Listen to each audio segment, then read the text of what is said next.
So, James, I think the question on a lot of people's mind, at least on my mind, is are we watching the opening of World War III? The conflict in the Middle East with Israel and Iran going at it now is a clear escalation. What do you think? What do you think?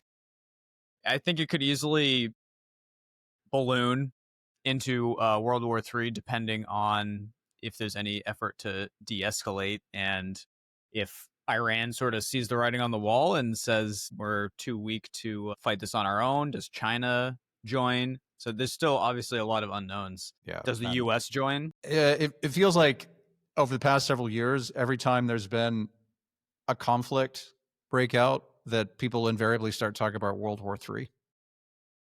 And it happened in 2022 when Russia invaded Ukraine, and everybody said this. I mean, a lot of people said this is World War III. And then after October 7th, 2023, when the Israelis were attacked, obviously by Iran, by proxies of Iran, and people said, "Oh, this is World War III," and then as that's kind of continued to carry on and escalate, and now this is, then it was, don't forget India and Pakistan, just very recently, right? Is that, oh, it's World War III, and so there is a trend towards histrionics that when there's a conflict, there's a lot of people that say, "Oh, it's World War III breaking out," and if you want to adopt the glasses half full approach, in some respects, you have to kind of marvel at that, to say, wow, we are actually like quite spoiled from a historical perspective in terms of world history, because now anytime there's a conflict, people go, oh my God, it's World War III going to break out.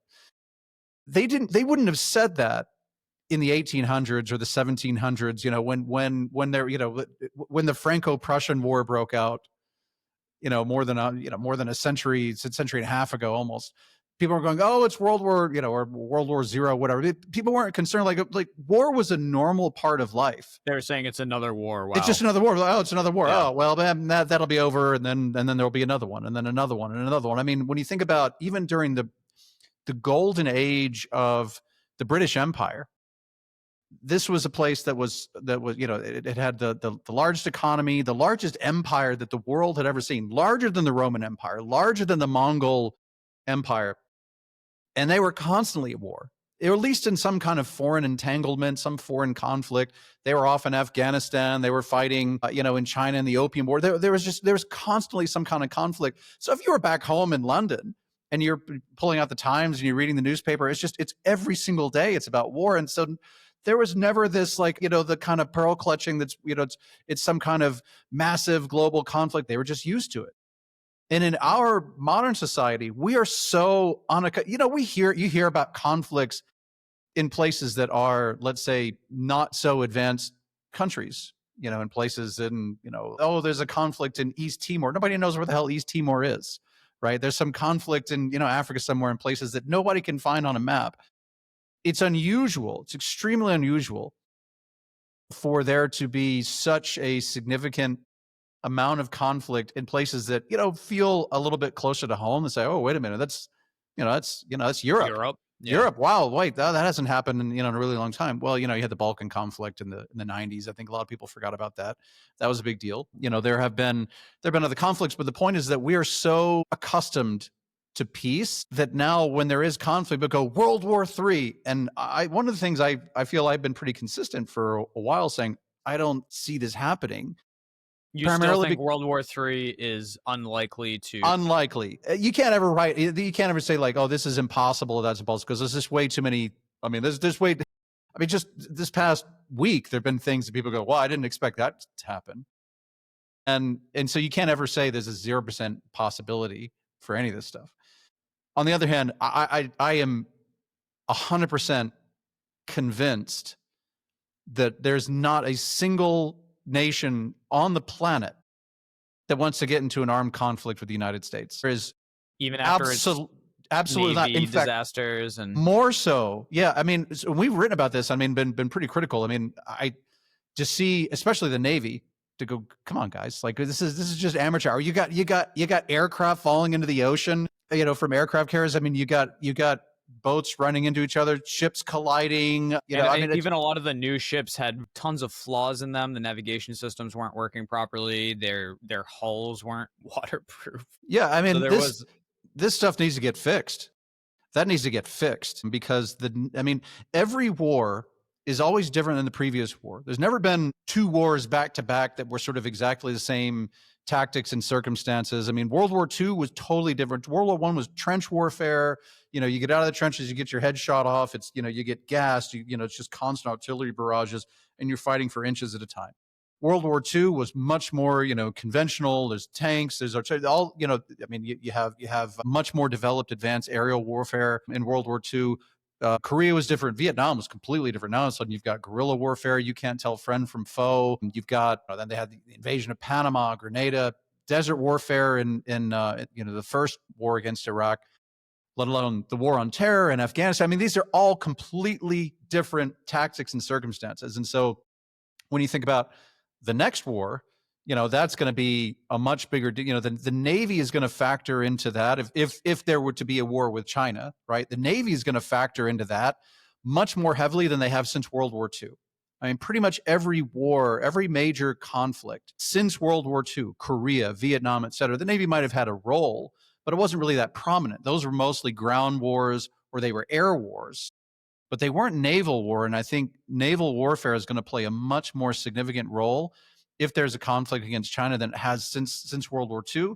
It's going to be, it's going to be a lot that's naval. There's going to be a lot that's obviously cyber. There's going to be, obviously air is going to have a big part of it.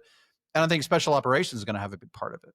And, the interesting thing is that while there's been a lot of discussion over what happened between Israel and Iran, here over the past week or so, the thing that I look at as a former intel guy, we used to study these things in the intelligence business. You call it the order of battle. And where I was, like, my entire unit, we were completely focused on the Middle East in the military. It's not called the Middle East. It's called Southwest Asia, SWA. And so, we're focused on this whole area. And so you would actually study units and circumstances. This whole thing is called the order of battle. And, in the Army and Army intelligence, they have an acronym. They have acronyms for everything. And so the format is called SALUTE. It's like size, activity, location, time, unit, and equipment. SALUTE. And so you would study these things. You say, this is the 3rd Battalion, 18th Infantry Regiment, commanded by such and so at this location. They've got this weapon system. They've got, so I mean, these are things that you would have to know and understand. We used to study this stuff with the Iranians as well. And the thing is, like, for years and years and years, most military equipment around the world, very few countries actually produce their own military equipment. And for years and years, it was either the US or Russia, the Soviet Union. And so if you were sort of allied with the US and you were on that side, the US was selling you all the defense contractors were getting special dispensation from the US government. And so, the Brits were getting US military equipment, the French were getting US, Belgium, Italy, all these guys. The Soviets were out selling their military equipment to everybody else. And so the Iranians had, for example, even though they were actually the Iranians for a long time, because they were allied with the US to some degree under the Shah, they had a lot of US military equipment.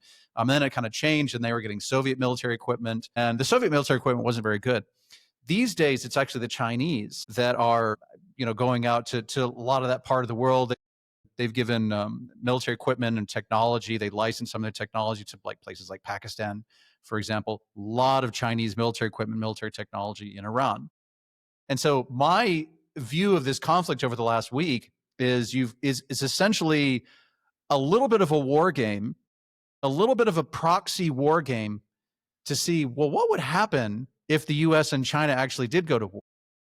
Because as it turns out, the Israelis have a lot of US military equipment, and the Iranians have a lot of Chinese military equipment. And the reason why I would say after this past week or so, why World War III is even less likely than it was, before this whole thing happened, is that people in other foreign nations, especially in adversary nations, are looking at this going, holy cow, we are royally screwed if we go up against the United States.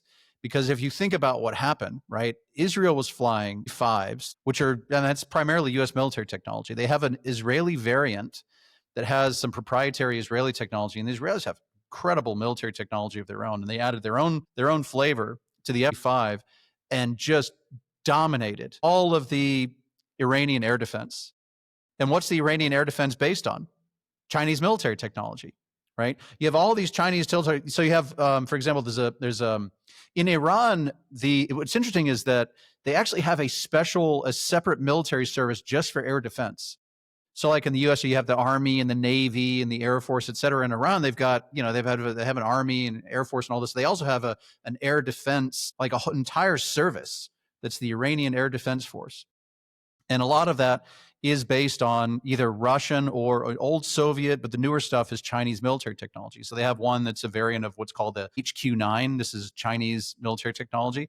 The HQ-9 was sorely embarrassed just recently because who had a big contract and bought a bunch of HQ-9 air defense systems was Pakistan. And Pakistan got this HQ-9 air defense got obliterated by India. And that was a very embarrassing moment for Chinese defense contractors, watching their, this sort of their kind of one of their marquee air defense systems, the HQ-9, get completely dominated. Not by the US, by the way, by India. And that was kind of a reckoning for them. And now you've got some of these other air defense systems. You've got the JY-14, for example, which is like one of the big staples of Iranian air defense, JY-27. The JY-27 also got embarrassed really bad because the Syrians had some and got completely obliterated also by the Israelis. And now this past weekend, all the JY-14s that are all based on, again, this is all Chinese military technology, got completely overwhelmed by F-35s. So you have Chinese air defense versus U.S. military technology, and the U.S. military technology completely overwhelmed Chinese air defense systems. Xi Jinping knows that. I mean, the Chinese leadership is looking at the results of this, and there is no mistaking this. This was, in many respects, a pregame proxy for a potential conflict between the U.S. and China does not like the outcome of this at all. They do not like the outcome. They looked at this and said, we got smoked by the F-35. It wasn't even close. It wasn't even close. And it's not like that's even their best stuff, right? Because the U.S. is going to have even more advanced stuff than what the Israelis are flying. China's best stuff too, or no, it's not. They're gonna right. It's not. It's not. But at the same time, like it leaves you with an incredibly. If you're China, you're very uncomfortable right now. You're not feeling exposed. You're not feeling like, geez, we're somebody's going to come and invade us and obliterate us. That's not the case. You're not feeling exposed, but you are definitely feeling like, man, all this flexing that we've been doing and trying to intimidate Taiwan and all this kind of stuff. Like we've got to give this some consideration. They've been saying for a while, like, we want to be able to invade Taiwan by X date. They're going to want to walk that back. They're going to want to walk that back because they know that they're just not going to be able to tangle with, based on what they saw in the past week, they know there's no chance we're ready to go up against the United States. It's not even going to be close. So in the short term, this actually makes broader conflict less likely because of the military weapons that are on display. Right, because the one thing you can kind of count on the Chinese to do is the Chinese, they made a lot of, like any government, the Chinese government makes very stupid decisions. They made a lot of really stupid decisions, most notably their one-child policy. Right, which is, we should come back to that. But talk about something that will single-handedly destroy your economy and have unintended consequences decades in the future. But they are not hyper-reactive. They don't make these super emotional decisions with immediate consequence. These are people that make 5-year plans. They'll think about it in the future and go, okay, what do we want to be ready for? What capabilities do we want 5 years from now, 10 years from now, right? So that's. They're not going to, based on the outcome of this is new intel. This is real world field operational intel. And they're looking at this going, it's basically essentially like a war exercise that somebody else got to fight for them and just got absolutely destroyed with their technology. And go ahead. I was just going to ask if time, whose side is time on? Because like you're saying, they have this upside down population pyramid in China. They sort of have a couple years that they're trying to get ready for conflict, where they're still ramping up their weapons making and training apparently, but then they also have this hard stop on the other side where their population is going to be basically too old to fight. So this goes back to the one-child policy. This is the biggest weakness. This is China's biggest military weakness, was decades of a failed one-child policy. Because in China, you don't have, the U.S. system is unfunded. Social Security is going to run out of money, but at least there is a Social Security system, right? In China, you don't really have this anywhere near in the same capacity. And so people look to their kids as their retirement plan. So somebody's like, right, to their kid, to their one child, based on the one child policy. They look to their child as my child is my retirement plan. So there's going to be a certain point, like Chinese people, they're going to work until they literally just cannot work anymore. And then when they get so old they can't work anymore, what are they going to do? They're going to go to the kid, right? And now they become essentially the financial responsibility of the child. Nobody's going to take grandma and put her in the old folks home, or take their parents and put them in the old folks home like they do in the U.S. They're going to go and they're going to take care of their elders. And that, I mean, the reality is that does cost. And so if you're a parent, are you going to want to send your kid off to fight in a war? That's a big deal, right? That's a big deal because, man, I mean, not only, if something happens, not only is that emotionally just irrecoverable ever, it's just so catastrophic personally, but it's also like all these other economic implications and things like that go beyond this. So nobody wants that. Nobody wants that. It's, I mean, would they really have a choice though? Are you saying there's going to be a backlash in China big enough to oust Xi Jinping? Or I don't know. I don't know that anybody knows, but I don't think that I don't think that the Communist Party is so naive to think that they can go and send everybody's one child into harm's way and expect that just people go like, oh yeah, okay, sure, no problem with that. So even though it's not a democracy, they still have to work with reality in terms of making people happy enough to not just outright revolt. Yeah, I mean, brutal totalitarian regimes throughout history have have reached a breaking point. They have invariably always reached a breaking point, and whatever it was, right? And so, is that what it's going to be? I don't know, but again, the goal of any totalitarian regime is to stay in power, right? I mean, the goal of basically everybody in power, almost, except going back to George Washington, who voluntarily relinquished power, and nobody could believe it. Right? I mean, everybody else pretty much has always wanted to stay in power. Roman emperors to the Communist Party in China, everybody wants to stay in power. And so you really start fiddling with your chances of being able to stay in power when you send people's one child. You gave everybody one child by decree, and you shipped everybody's one child off to go and fight against the United States Marine Corps and the F-5, which just completely smoked all of your homegrown Chinese military technology in a proxy war taking place in the Middle East in real time, and everybody can see it. Not a good idea if your goal is to stay in power. And so these are things that I say, I think all this actually makes World War III less likely. When this guy with the extremely short hair and the black beret was studying Iranian order of battle charts, way back in the day, this is the kind of stuff, we were looking at these things. Oh, and by the way, I've only talked about like Iranian defenses, but Iran also have offensive capabilities. And so they have their own fleet of, they have their air capabilities and ground capabilities, but they also have, they have what up until, very recently was supposedly considered a very kind of scary missile arsenal. And they have hypersonic missiles. That's a term that's thrown around a lot. A lot of people don't realize what hypersonic missiles are. Hypersonic missiles are not only fly faster than the speed of sound, they're usually about Mach 5 at least, minimum. And the reason why that's significant is that it flies so fast, 5 times the speed of sound. The speed of sound is like 340 meters per second. So it's really, really fast. So 5 times that. And it makes it really, really difficult to intercept. Still possible to intercept, but makes it much, much more difficult to intercept with conventional, intercept. So you have a lot of air defense systems where you're basically like, I'm on the ground with a missile, a rocket launcher of some kind, and I'm like literally shooting that at something that's incoming. You just can't do that when something's traveling at 5 times the speed of sound. You have some that are ballistic missiles, which ballistic missiles kind of are that typical, they follow that arc. It goes up, up, up, up, up, and then it falls over. Some of these actually go, into the exosphere. They go into the upper atmosphere. They might even get like 100 kilometers, up in altitude before they hit that arc, that crest, and they start falling. And then they've got also cruise missiles. Cruise missiles are the ones that, fly at low altitudes at a basically a very stable, flat trajectory and don't have that arc. And there's sort of advantages and disadvantages. But the point is that speed alone creates a tremendous amount of heat and pressure and all sorts of things that you need completely different elements. You can't use normal materials for that because of the pressure actually onto the body of the missile.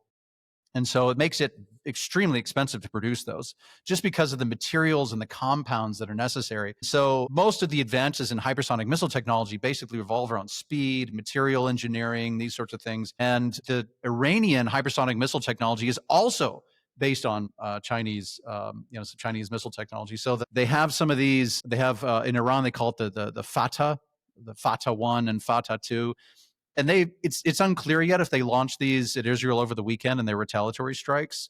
They probably did, but it hasn't been confirmed yet.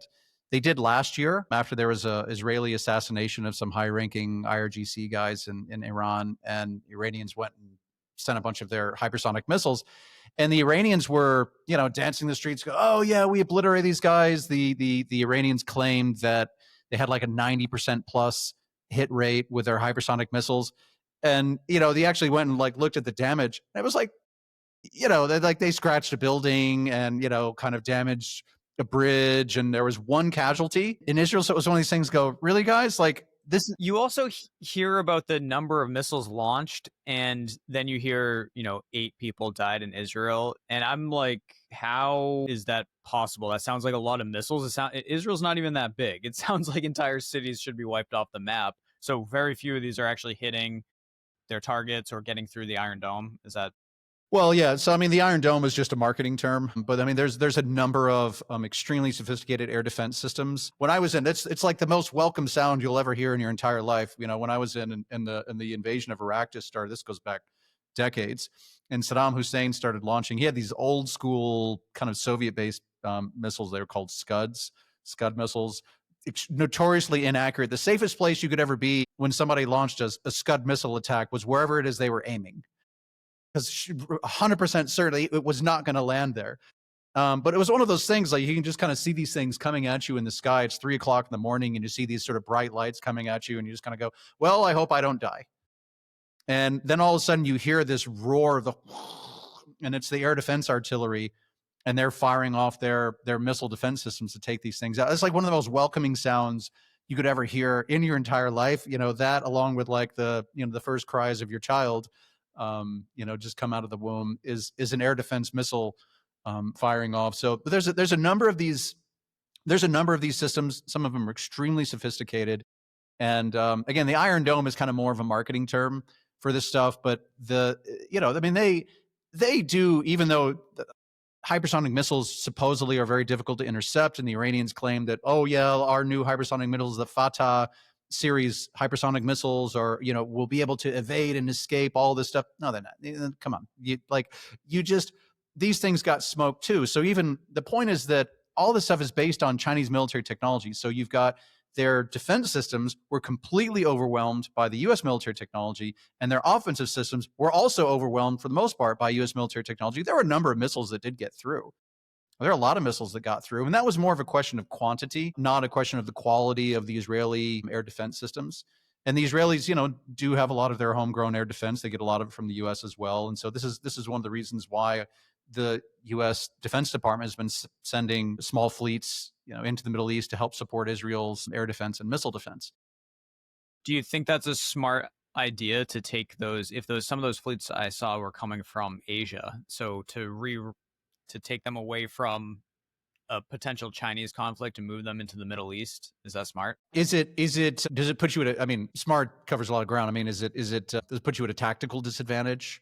Does it put you at a strategic disadvantage? I mean, I don't think it puts you at a tactical disadvantage because there's no conflict against China right now. It might put you at a strategic disadvantage, but those are different things. It might put you at an operational disadvantage. Those are different things. Is it smart? That's a question for the ages, right? That's a question for the people that are supposed to, supposedly get paid the big bucks to make decisions in Washington, D.C. Is it a smart decision?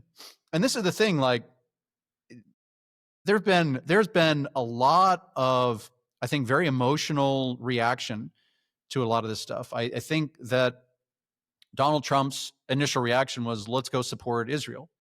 And there are a lot of people I know in the White House that have been just adamantly trying to talk him out of it and say, no, no, no. And, and then you see this, a lot of ink in the media spilled over this one particular issue. Should you be going and supporting Israel? And, hey, you ran on a promise to disengage from conflict and, let alone get into new conflict. And we shouldn't be expanding a war in the Middle East. And you have the deficit hawk arguments of this is too expensive. We can't afford another conflict. And then you have people that say, no, we got to go and support Israel and all of this. And the question you asked, maybe in a slightly different way, is actually the right question. It really is the right question. And it's a question that I feel like is not really being properly asked. And that this is one of the problems I think with US governance in general, is that it's not based on rational discourse and analysis.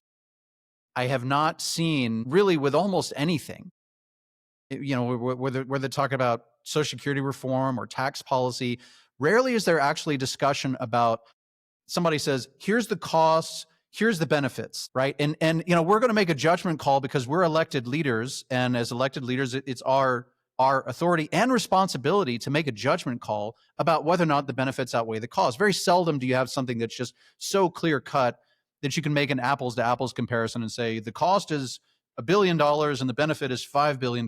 Therefore, we're going to take this course back. It's very, very, More it's like, often you hear whatever the cost, and they say we're gonna which is achieve terrible. this end. Right. Right. That's what we heard over and over again during COVID. We're going to defend, we're going to save people's lives no matter what the cost. And when you hear a politician say, no matter what the cost, that's a clear and obvious, blatant admission that they have not done the rational analysis to make a determination of these are the costs and these are the benefits, right? And I mean, this is why you're supposed to, this is what politicians are supposed to do. You're supposed to make these decisions where oftentimes the cost is in dollars and the benefit might be in lives. And you've got to make very uncomfortable, and those are difficult trade-offs, right? Money for lives. And sometimes the cost is also in lives. In the case of armed conflict, there may be lives lost. There might be civilian casualties. There might be military, sons and daughters of America might have to go into conflict. And some people might die. I mean, there's all sorts of, there's knock-on future potential economic consequences. There's opportunity costs. There's all these things that you have to take into consideration for benefits that are sometimes also difficult to nail down. So in the case of something like COVID, they said no matter what the cost. And so there was no analysis whatsoever. And we can understand now in retrospect, say, my God, the costs were enormous. You shut down the schools, you completely, you destroy the development cycle for some, an entire generation of young people, little kids, older people, I mean, it's just, and for what benefit, like how many lives were actually saved, whatever. So in retrospect, we can do some of that cost benefit analysis. In the case of armed conflict, and to say, we want to go and support Israel against Iran. Well, the benefit is easy to identify, difficult to quantify, right? The benefit is we have this, in many respects, an arch nemesis who, wants to not only wipe Israel off the map, but, if they had their druthers, they would wipe the United States off the map. You have people that are, that chant, death to America and all these things and, burn the American flag and they fund and support terrorist groups who engage against, U.S. targets on U.S. soil, all sorts of things. So do we want that regime? Does the United States want that regime to have a nuclear weapon that it can use to not only take out Israel, but also potentially take, to hand over to a proxy terrorist group to bring in the United States and obliterate an American city? And so that's the benefit to the United States, is making sure that this adversary that despises you and your entire way of life, and if it had its druthers, would destroy your country and many of your cities. Your benefit is to take those guys, prevent them from having a nuclear weapon. That's a pretty clear benefit, right? You can, it's difficult to say how many billions of dollars or lives is that worth, but that is a clear and obvious benefit. The costs, frankly, are relatively easy. It's relatively straightforward to identify the cost because you know how much your missile systems cost, your air defense systems cost. You know how much it costs to deploy an aircraft carrier or strike group to a certain area. You know how much it costs to send the Marines to a friendly base in, say, Saudi Arabia to keep them on standby. You know how much this stuff costs. You also know from, sort of statistically speaking and past experience, how many lives might be lost, et cetera. So you can quantify that. And then the difficult part is making the judgment call, right? And saying, is it worth this much money and this many lives to make sure that somebody that wants to completely snuff out the United States and detonate a nuclear weapon in this country, to make sure that they don't get a nuclear weapon? And my view is that there just seems to be so much extremely emotional, vitriolic, we got to do this or we can't do that, and these kind of superlatives, which remind me of that same, no matter what the cost kind of, it's these admissions that we haven't actually thought about this rationally. And that, to me, is a dereliction of duty at the highest level in Washington, D.C. That's your job. If you can't handle it, if you can't make those decisions, which are very difficult, to say, here's the cost in blood and treasure, here's the benefit, which is clear but difficult to quantify.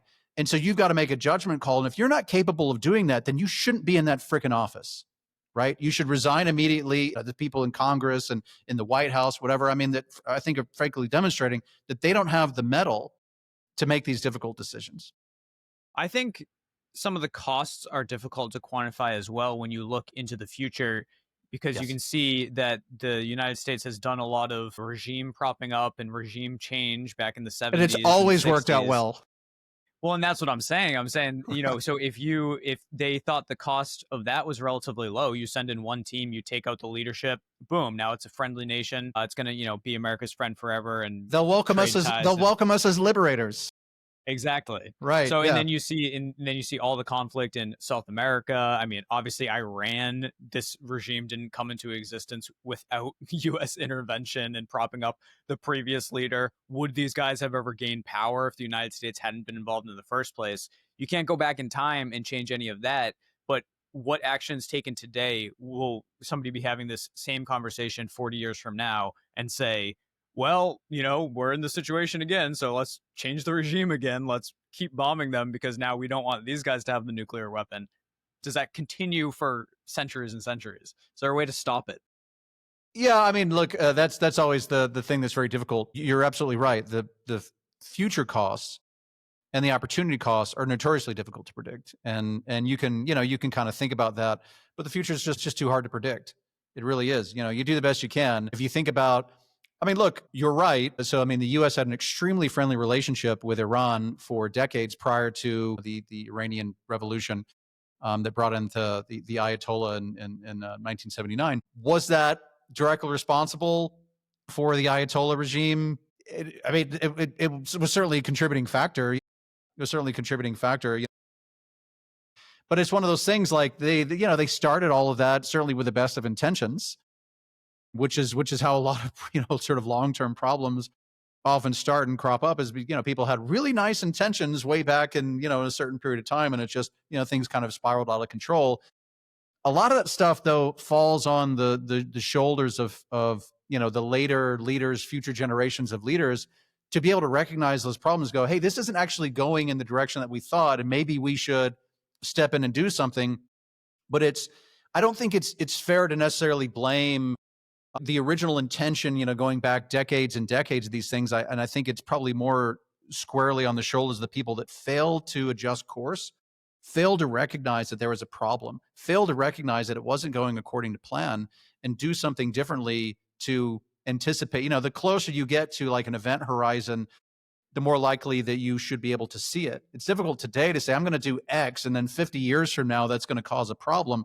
But you should be able to kind of see 5 years from now, maybe even 10 years from now, there's at least like a universe of possibilities that we ought to be thinking about. We can see some of these things today. We know like 5 to 10 years from now, well, geez, we got to be thinking about the deficit and the problems it's going to have on the currency in the United States. We got to be thinking about Social Security because they're shouting it from the rooftops that the trust fund's going to run out of money. We need to be thinking about Chinese military capabilities 10 years from now, not today, 10 years from now, because of what might happen in a potential conflict in the future. And I don't think 10 years from now, some of that stuff goes bad. I don't think you can necessarily blame, Social Security is going to run out of money. I don't think you can blame Franklin Roosevelt in the 1930s and say, that son of a bitch set this thing up and it failed, 100 years later. I don't think you can blame Roosevelt for that. I think you got to blame all the people along the way who should have recognized the problem, who should have done something about it, and they didn't do it. Same thing with China, same thing with everything. I don't think you can go back in time so far because, otherwise, Alexander the Great should get the blame for everything, because it's like, man, if he hadn't gone in and completely dismantled the Persian Empire, then none of this would be happening in Iran today. There's a limit, I think, in how far back you can go, in some of the blame game. So the question for today, though, is bombing Iran now, taking out their nuclear weapons now, is that, I mean, I agree. I don't want them to have nuclear weapons either. I'm just a little still skeptical if this won't have other unintended consequences, because Iran used to be a pretty flourishing society. And if you keep them in the Stone Age, doesn't that just breed more resentment and more kind of like the drone bombings that Obama would do? You blow up a wedding party in Yemen. And 15 years later, all the kids that remember their families dying there are pretty motivated to become terrorists. So that doesn't actually reduce the number of terrorists. I don't know if that's exactly the same thing as taking out a nuclear program, but Terrorism is an interesting thing. I studied it up close and personal for pretty much most of my military career. And what you learn, what I concluded, and this is before kind of my economic awakening. Even, I mean, I was an intel officer first before I kind of discovered the path of being a sort of very independent minded libertarian free market kind of guy. Before I started business, before I started any of this sort of stuff, I was an intel guy first. And even then I realized that terrorists, number one, are for the most part not very bright.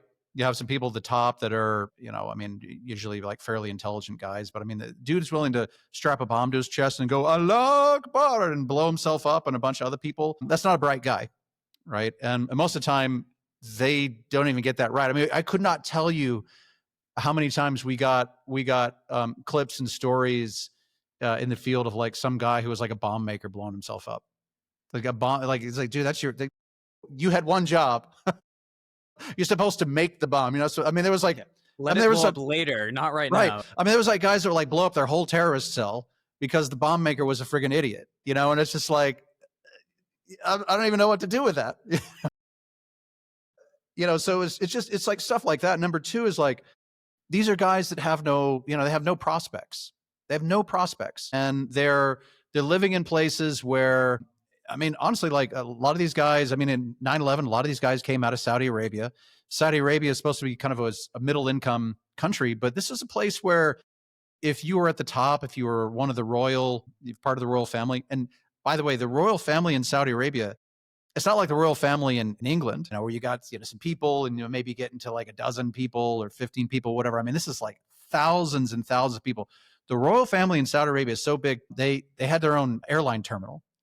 When you go to the main airport in Riyadh, they had the domestic terminal, the international terminal, and the royal terminal just for the members of the royal family. And it's like thousands and thousands of people. So if you're one of those guys or you connected to those guys, you were just raking in the money, hand over fist if you're a high rank guy. But if you're just a little guy, regular dude, I mean, the unemployment rate was super high. You had no prospects. You had no way to sort of advance and get ahead in your life. And, like it's a lot easier to convince somebody like that who's uneducated and has no prospects, hey, blow yourself up, and then we're going to tell you all these stories about how you get to, you get to ascend, and Allah's going to be your best buddy, and you get all these, cash and prizes in the afterlife or whatever. It's easier to right. It's easier to convince somebody to do that than it is, somebody who's like, dude, I got a good job. I got a wife. I got a kid. I got good prospects. I'm working hard. I'm saving money. Why would I want to blow myself up? You blow yourself up. I mean, that's the difference. And it's the same thing, frankly, with crime. There's a reason why places that have substandard economies that are stagnant, economies that aren't growing, economies, in impoverished areas. Gee, what a surprise. Crime's through the roof. Property crime, violent crime, armed robbery, assault, even murder. These things tend to go hand in hand when there's when there are economic troubles. And it's basically the same thing with terrorism. I mean, it's funny, like in the West, you get higher crime rates. In the Middle East, Southwest Asia, they don't really have crime, necessarily. I mean, again, in Saudi Arabia, this kind of thing where if you steal from somebody, they chop off your hands. I mean, these places tend to be relatively crime free. So instead of being attracted to this life of crime, they get attracted to this life of, as a jihadist, and blowing themselves up. But it's the same cause and effect. It really comes down to economic circumstances. And when most of these regimes tend to be very authoritarian, very kind of centrally planning, and then it's just no way for, it's just no way to have any kind of economic growth if you don't have at least some semblance of a free market economy. And this is primarily really some of the biggest issues that places like Iran face, is that their economy sucks. And a lot of that is due to the regime and central planning and authoritarianism. So we just need regime change. And a lot of that is also due to sanctions and all that sort of stuff that's really crippled the Iranian economy for so long. But yeah, I mean, for the United States to go in and go like you did in Afghanistan, like you did in Iraq, like you did in so many other countries, and it just never worked out. It never worked out. And so US led regime change is never really a good idea. In many respects, revolutions, and I've often said this, I've often kind of written about this. It's like the definition of a revolution. You think about political revolutions, people out in the streets and they go, rah, rah, and they, sometimes have a regime change. But from a celestial perspective, a revolution is basically when you go all the way around, you end up right back where you started. And this is also something that we see a lot of times in revolution, is that, you just basically shed one dictator for another. Because over a period of time when people have been under the thumb of an authoritarian regime, that's all they know. Right. And it's just sort of like, the sheep that runs out of the burning barn and just runs right back in. It's just all they know, because they you go, oh, you're free now. And they go, what does that mean? They're just looking around for somebody else that they have to bribe, somebody else they have to ask permission, and they have no idea. And usually there's just, there's some kind of power that does fill that void. So it's a complicated issue. And I don't know that, I don't know that the U.S. goal is regime change, and I don't know that that's necessarily what they're trying to do. I think their goal. Netanyahu was definitely saying that he thinks that this would end if Khamenei was dead, but I don't think that's true, because I think they're just going to find some other guy to stand up and take his place. I mean, they assassinated a bunch of the military leadership, and the next day there was new military leadership. I mean, it's just, you're always going to find somebody. There's never been a time in history, it's like whenever there was a Roman emperor that was assassinated, they were never sitting around going, man, there's nobody that wants to be the emperor. Somebody always wants to be the emperor. There's always somebody. It might be a general. It might be the idiotic, adopted son. It might be whatever. Like, somebody always wants to step up and be the emperor, even though they know that being the emperor means that you're probably going to get assassinated. Something's going to happen, but it's just, it's just too irresistible, right? So somebody's going to step in and do that. But the issue in these places, it's not. Iran's come close to revolution before. They've had instances where people have been out in the streets, like Belarus, if you remember a couple of years ago. They had people out in the streets and they were going after Lukashenko, and it got like really, really close. And at the end of the day, Lukashenko just stared everybody down in Belarus and said, yeah, I dare you, come and get me. And people just kind of backed down.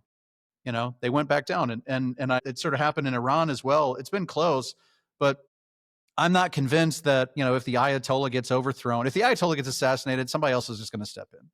If the Ayatollah gets overthrown, I don't know that you're just going to like snap from like this brutal authoritarian Islamic republic to this flourishing democracy in the Middle East. I don't see it. I don't see it. I mean, it's an extremely rare thing, because your system of government, especially when it's so different from being a brutal authoritarian regime to being a democracy, those are so different culturally.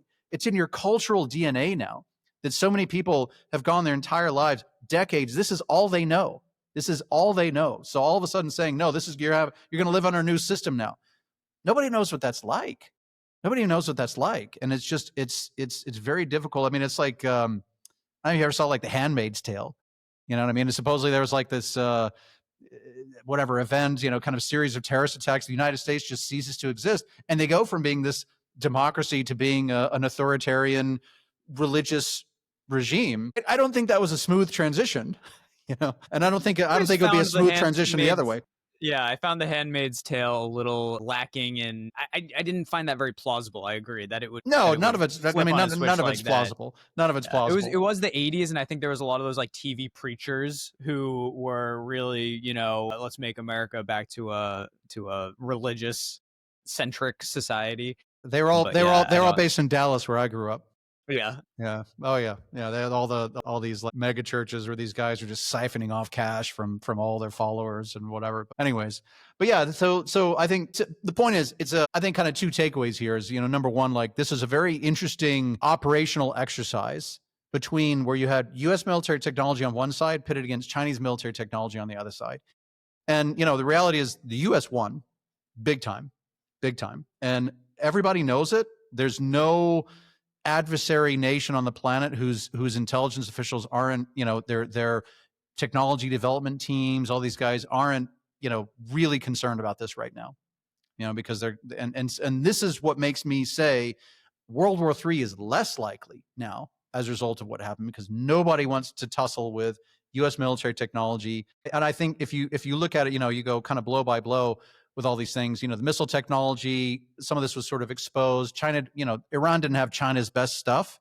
And China has, definitely has advanced hypersonic missiles. They have a lot of them, but it wasn't a good look for Chinese hypersonic missile technology and a lot of other things that are sort of known quantities. One of the things I mentioned earlier, that any conflict between the United States and China would be very heavy on naval warfare, which the U.S. definitely needs to reel that in. Cyber warfare, which the Chinese have incredible cyber warfare capabilities, but so does the United States. So does the United States. When they actually put their minds to it, the U.S. has. I mean, I don't know if anybody noticed this, but they went and commissioned a bunch of guys from some of the top US tech companies like Palantir, whatever. They took a bunch of like top executives from these companies and they like made them all colonels in the cyber warfare branch. So these guys are like reservists working at the Pentagon now. I mean, that's a good brain trust for you to beef up your cyber warfare technology. But one of the other ones I think I mentioned early on was like special warfare and special operations forces. And if you kind of look at this between the U.S. and China, this is one of these things where it's not even close. It's not even close. China has some special warfare capabilities. They've got a team. I don't remember the name now. I'll blur it out in a minute, but it's basically kind of their equivalent of a Navy SEALs. And like they're okay. I mean, they know how to paddle in boats and shoot some guys and do some of these things. And they've taken those guys out for like an international test drive before, and it was pretty good.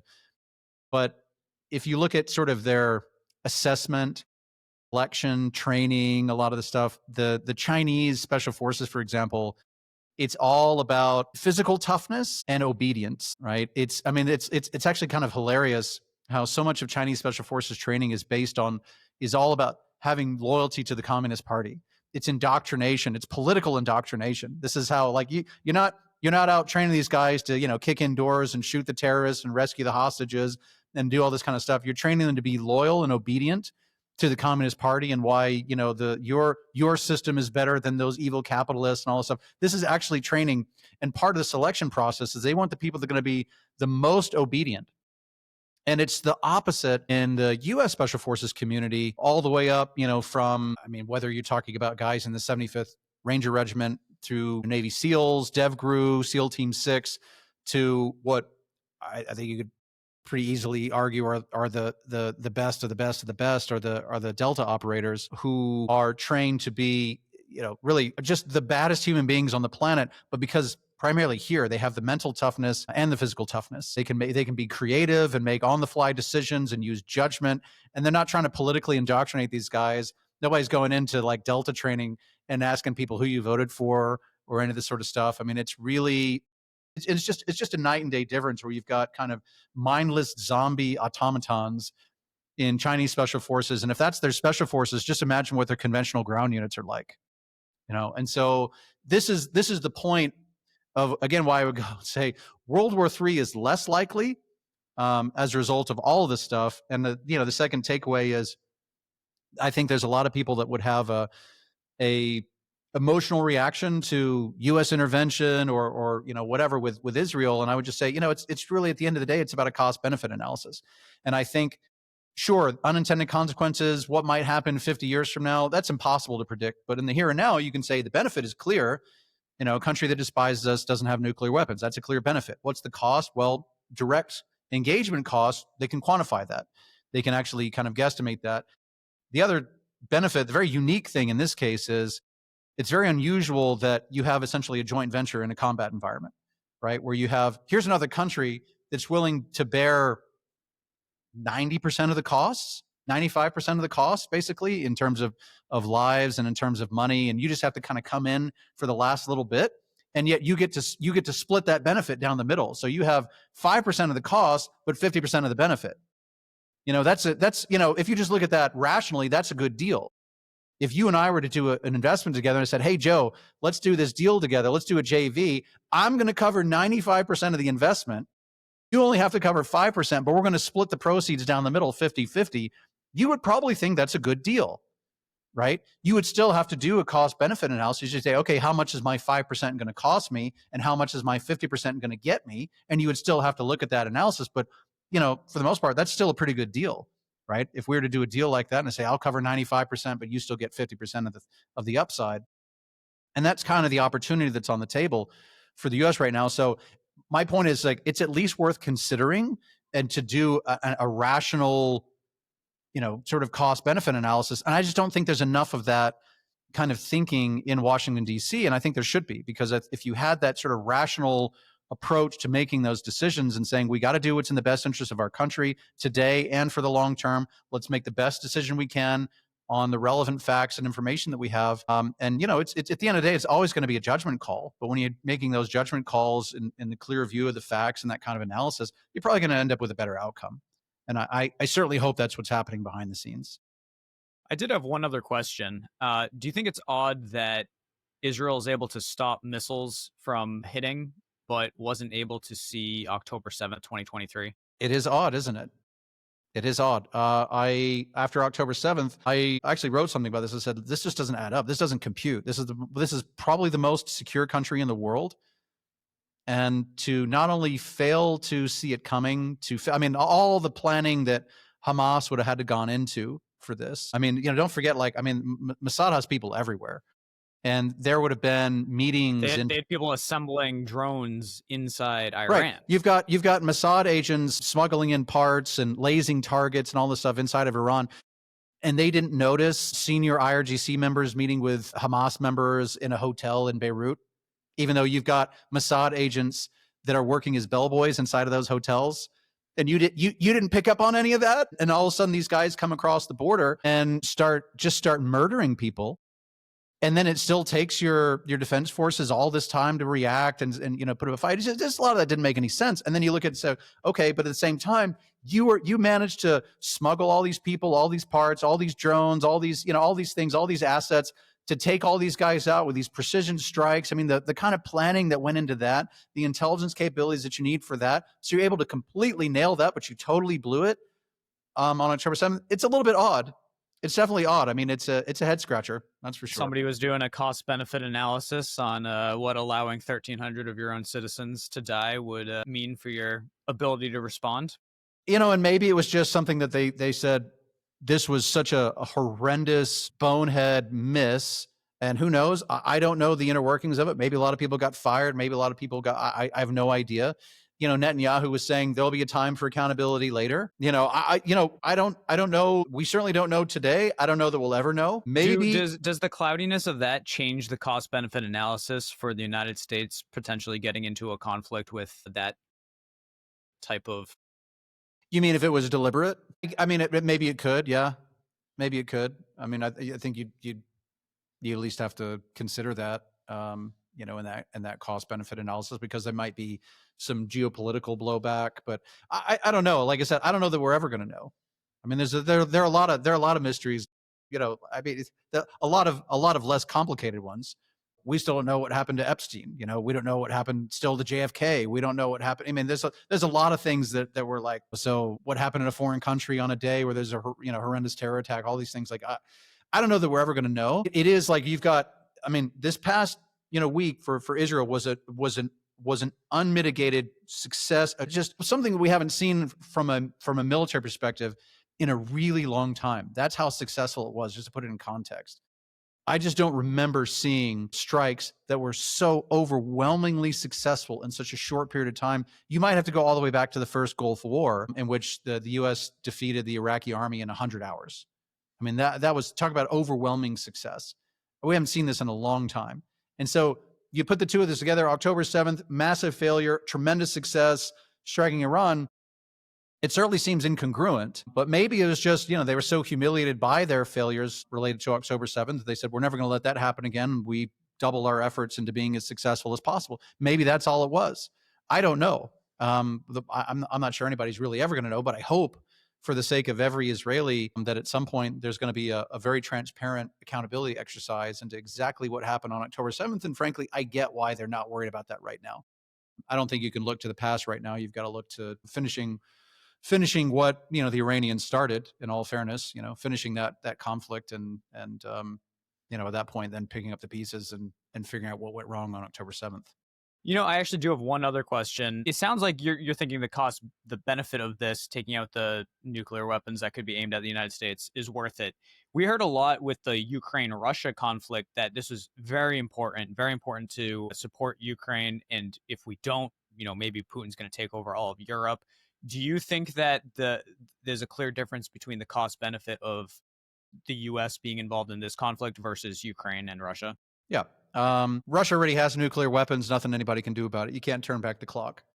So that's a done deal. With respect to Iran, that's something that can be prevented. And so I think there's a in terms of that benefit, you qualify that benefit and say we want to keep nukes out of the hands of an adversary nation. You just can't do that with Russia, but you can with Iran. And so that's a clear benefit. With respect to like, oh, this guy's going to invade, Europe and all this stuff, like, sure, okay, like, I think you can make an argument, yeah, that there's, strategic, geopolitical benefit, et cetera. But I also, again, I never really bought the argument that this guy's, like he's trying to take over France. He's going to go all the way to Spain and Portugal. Like, I just don't see it. I don't see it. And I never bought that argument. I think you could I think you could make an argument that keeping the Russians, if you think about it just in terms of raw dollars, you say, okay, their conflict, fighting their special operation, whatever they call it, but this war cost them X amount of dollars per month. And that's expensive for them, right? It's draining their reserves, plus the sanctions and all these things. It's really messing up their economy. And so if we can get that, we can keep that going and force them to continue to, kind of debilitate their economy, then in some respects, you can actually say like, well, if we spend $10 billion, but it costs the Russians $100 billion, for example, like, that's that kind of cost benefit analysis. You might want to do that deal. You have to obviously think through how beneficial is it to the United States if the Russians squander, $100 billion or whatever this war is going to end up costing them. How beneficial is that to the United States? But you might at least look at that and say, okay, let's just antagonize them a little bit. The Ukrainians, again, it's a joint venture. If the Ukraine is willing to put up X amount of the work and X amount of whatever, and we have to put in a little bit, and they're going to do that, maybe that's beneficial. And so I could at least conceptually understand that line of thinking. I've never really seen that analysis. I don't think anybody ever put that out. I think it was the same thing. I think there was this knee-jerk reaction to like, oh, we have to go and do this, because if it's a moral issue, or, we're going to help Ukraine no matter what the cost kind of approach during the Biden administration. I never bought that at all. I never bought that at all. This kind of emotional, humanistic, this is our ally kind of thing. I never really got that based Because on, even that cost benefit analysis would say, is it worth sacrificing all of the Ukrainian, 18-year-old men for a war that can it be won? So that would have factored into it as well. And the other side of it that I think about is, does this train Russia to have more experience in combat? And then if the US and Russia ever did go at it, then Russia would have more recent combat experience. oh, they absolutely do. Yeah, they absolutely do. I mean, it's the Russians getting trained up, and most certainly this is why North Korea even has been sending troops to help support the Russians, because the North Koreans look at this and say, hey, we want some of that experience too. And I have to imagine that China is at least sending observers and so forth to go and try and get their hands on some of that conflict, bring in some of their technology to see, let's field test some Chinese military technology in a drone environment and these sorts of things. So, yeah, there are some unintended consequences. I mean, that's a war that just needs to end. I mean, it's been a stalemate for so long. And you've got Ukrainians that are, I mean, against all odds. I think everybody on the planet sort of expected they would just get steamrolled on day one, and they've been fighting incredibly courageously with limited resources for a very long time against an opponent, an enemy with much greater resources. They've been holding out. And it hasn't gone great, really, for either side. I mean, it's like too many people dead, and it's just a goddamn shame every day that goes on. But I do think in terms of that cost benefit analysis, specifically for the United States, I think it's a different analysis. And I think you could make an argument. I think you could make a rational argument for either case in either conflict, frankly. And my only issue isn't necessarily that like, oh, it has to be this or it has to be that. My only issue is that I just want people to do the analysis.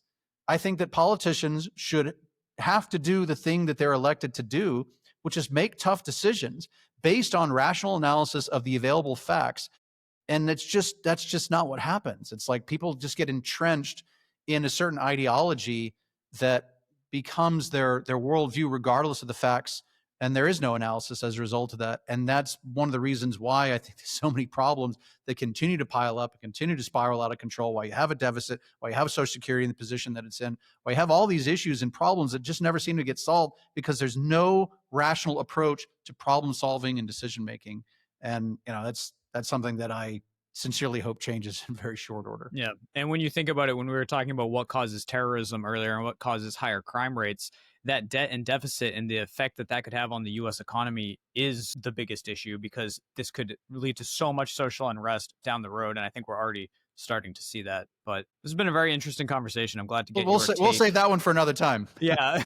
Yeah. Not open up a whole nother Yeah. podcast right now. So, Yeah. all right. Thanks. Okay, man.